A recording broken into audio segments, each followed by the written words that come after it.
தமிழக வெற்றி கழக தலைவர் திரு விஜய் அவர்களின் சொல்லுக்கு இணங்க மக்களை நேசி மக்களுக்காக சேவை செய் என்பதற்கு ஏற்ப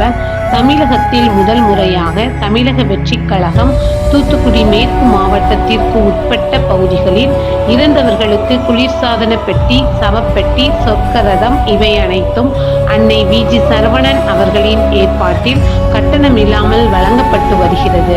அதன் அடிப்படையில் சிறுதண்டநல்லூர் ஊரைச் சேர்ந்த கிருஷ்ணசாமி அவர்களின் மகன் விவேகானந்தன் அவர்கள் 18/7/2025 அன்று உடல்நலக் குறைவு காரணமாக காலமானார். அன்னாருடைய பூத உடலை அடக்கம் செய்வதற்கான ஃப்ரீசர் பாக்ஸ், சொர்க்க ரதம், சவப்பெட்டி இவை அனைத்தும் மனிதம் நிலைக்க